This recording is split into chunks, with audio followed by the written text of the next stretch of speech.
Hi, thanks. My name is Matt DeTar. You guys did say it right. That's great. It's a pretty bad name, though, because Matt rhymes with fat and DeTar sounds all like retard.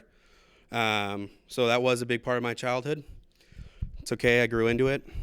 I've been trying to lose weight recently. I had an epiphany from the universe. I was trying to light a cigarette in front of a gate, and I was fiddling with my lighter, and then the gate started to open, which meant that the weights in the ground thought I was as heavy as a car. And I was like, yeah, Matt, it's time to lose some weight. While we're in this area of like fat shaming, I'd like to think of stretch marks as tally marks of sadness. I don't know, it's the dash one that's kind of hard to get. Also in there, do you think when fat people make love, it should be called Moby Dicking? That's just a little thought I had, because that's what I think about in my spare time. But I've been trying to do dating apps recently. Dating apps are fun. Tinder. I feel like a dating app profile is like an actual appetizer for that person. You will be like, oh yeah, that looks good, and you'll order it, and then you go, and then your food comes, and it doesn't look like anything on the menu, and you're like, oh dang it, I already spent the gas money, so I might as well hang out with this meal, and then somehow that meal convinces you to bring it home. And then it's leftovers in your fridge, and you wake up the next morning and leftovers wants to do stuff. And you're like, hey, leftovers, I'm just trying to have a nice, calm day. I just want a home-cooked, handmade meal today. I just turned food into masturbation, so I'm pretty proud of that. It's been weird recently. My siblings, I have 3 younger siblings, and one is in high school, he's a sophomore, and the other one is a freshman in college. And that was right around the area I started doing terrible stuff. So I wanted to get out ahead of it and be like, hey, we don't have to tell on each other anymore, And then in that little moment of me telling them that, my younger brother goes, that's great, Matt, because I'm still super high from the rave I went to last night. And I was like, I can handle that. That's fine. One thing I couldn't handle is my younger sister threw this giant party when my parents were out of town, rather. And it was the 3rd of July. So, she was like, she just told me, she's like, hey, I want to have a few people over. I had a show that night, and I was like, how many people you want to have over?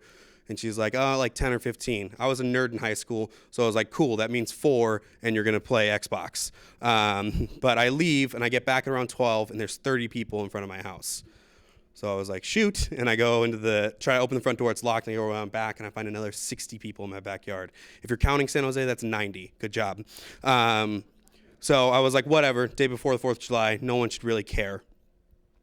But then I go into my kitchen, and I find 4 or 5 25-year-olds, and I was like, oh, that's the alcohol hookup that they invited, and now it's time to end things. So I don't know what this says about me. I went into the backyard, and I found this little Asian kid who was pouring some Grey Goose, and I was like, I can bully him. So I went over, and I grabbed the bottle, and he was like, yo, man, what the hell? And I was like, get out of my house, which is the most adult thing I've ever said to anybody. And then I decided to make it a game. When anybody ever tried to talk to me to try to convince me to keep the party going, I just took a shot.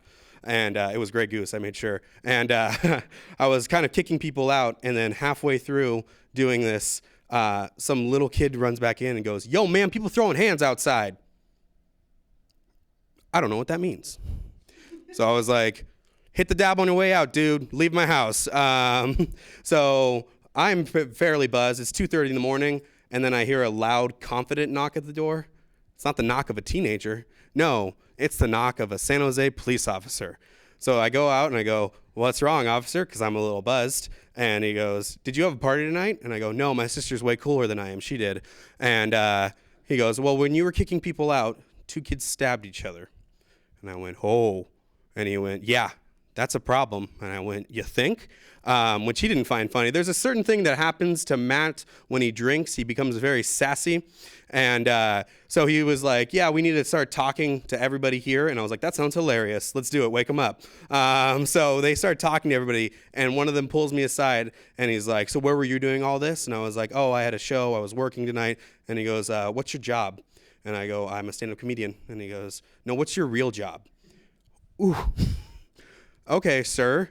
I do work. I do other things for work, but he starts kind of asking everybody questions, and then he gets them all around and starts doing the after school special, I didn't even drink until I was 30, but Sassy Matt was here, so I was like, you sound boring. I was like, this is an open mic for me now, so And he just starts laying into the kids, and then I'm on his side just like, listen to the man. And then unbeknownst to me, he starts getting mad at me. And he's like, and where were you during all this? And I'm so drunk, I was just like still attacking the kids. And I was like, where were you? And he goes, no, you. And I was like, you. And he goes, Matt. And I go, what? And he goes, where were you during all this? You're the man of the house. This is your responsibility. And I go, it's 2016, dude. Why we gotta bring gender into this? I think that's very inappropriate. So long story short, we got off with a warning. It's not the first time I got off with a warning with the police. It was the first time in America. I got in trouble when I went to Europe. It was super fun. I got to go to Europe when I was 17. It was a great time. But the thing about going to Europe when you're 17 is you're allowed to drink whenever you want. So we landed in Venice, and we did the mature thing and went to a liquor store, right? The first thing we did. And my friend puts 2 40s of Peroni on the counter, which is like the crappy beer over there. And the guy said it was €1. Yeah. So for the rest of the trip, whenever our chaperones would be like, yeah, we need to do this thing, it's €14, we'd always be like, but Mr. Selway, that's like 7 Peroni. It's just how we like gauge stuff. So we were in Venice, and we were like going around and everything. And my older brother was with me and all of his friends, and they were like, yeah, let's jump in the canals. No, not a good idea. It's like jumping into liquid hypodermic needles. It's not a fun time. But they're like, yeah, let's do it. And we'll leave all our clothes with Matt because he doesn't need to have fun. So I was like, yeah, sure. So they give me all their clothes, and they all jump in. And as they're jumping, I see my chaperone just get on a bus and be like, screw these kids. I don't know these kids. And he just left us there. And I was like, whatever. We could probably run away from the cops. No, not even a little. So the cops start grabbing all my friends, and I'm trying to figure out how we're going to get out of this. And then I see my older brother talking to a police officer, soaking wet, only wearing American flag boxers. So I was like, yeah, this isn't going to go well. But quick tip that they do teach you when you go to Europe, if you're from California, you never say you're from America. You say you're from California because they love it. So we were like, yeah. They were like, where are you from? And we're like, we're from California. And they're like, where movies are made? And we're like, yeah, San Jose, up the street. So they start talking to us, and they were like, all right, we're going to let you off with a warning, but we're going to take your name down just so if we get in trouble again, we know that we gave you a warning. And my friend Miles, he goes, yeah, no problem. My name is Bilbo Baggins. So we were all just like, yeah, let's lie to the police. This seems like a great idea.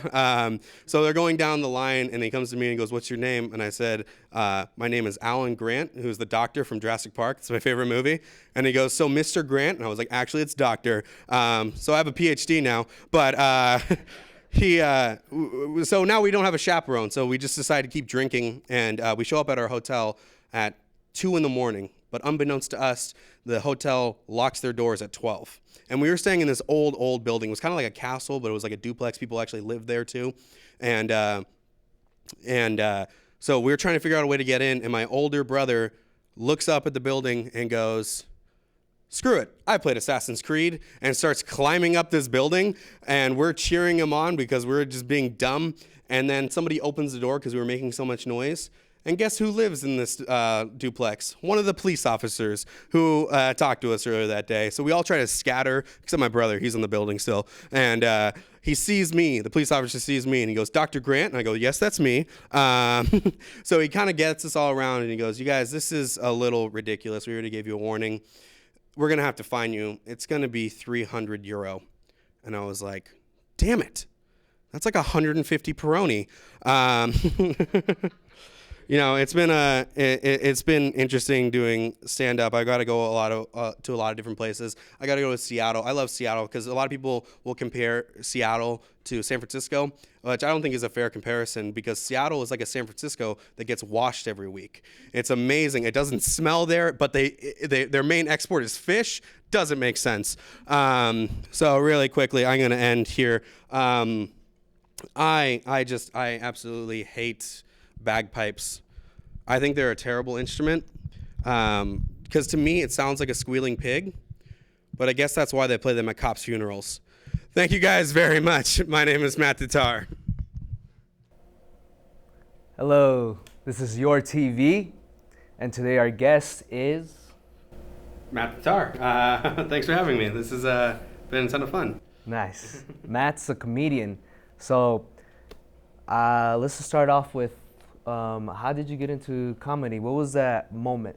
For me, I was always the storyteller of our group, and we would always have like bonfires during the summer, and I would always be the one who told stories. And after doing that for a few years, one of my very good friends, Pedro, came over to me and was like, "Hey, you should try stand up." And I then just started to kind of hang out at open mics and like I'll do it one day, and then I eventually started getting into it. And I would pretty much only tell the same two stories every time I went up there. And I was like, I'm a comedian. But then, if you want to do actual stand-up, you should be hitting 6 or 7 mics a week. So. Are you at that rate? Yeah, I usually do about 8 a week now. So, gotta drive a lot, but it's a ton of fun. How was your first time like? It actually went pretty well. I did it at Cafe for Scotty. They have an open mic there on Wednesdays now. And it was a ton of fun, very supportive group here in San Jose. Love San Jose comedy. It's growing now, which is great. We have so many great, different shows, Definitely. things like Woodham's and Caravan.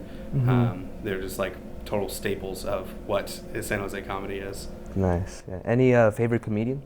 Right now, I'm very big on Pete Holmes. I love Pete Holmes. Yeah. I think the thing I like about Pete Holmes is he's able to be silly and enjoy that silliness while everybody else, a lot of people will think like comedy has to have truth in it, and I do agree on that, but sometimes you do want to forget about everything and just laugh at a silly dog joke. And it's fun to just kind of get into that type of stuff. It's perfect that you say that, because that allows me to piggyback on something that I want to ask you, that a friend of mine told me. He told me comedy is pain.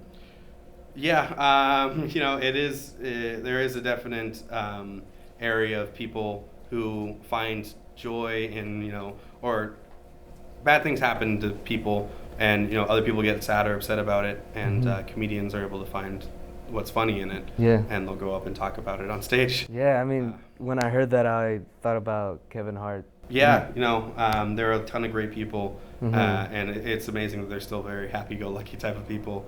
And if you hear all of their stories, sometimes it's just like, wow, that person gets paid to tell jokes.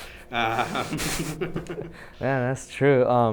Well, off that, what kind of comedian would you say you identify yourself as? Like, I'm only about 2.5 years into it, so I think I'm definitely still finding what I want to be as a comedian. I very much enjoy how Pete Holmes does it, kind of making people forget about all the bad stuff while being able to still make them laugh about silly things. Okay. So I'm very observational right now in my comedy, just things like, that's funny, let me talk about it.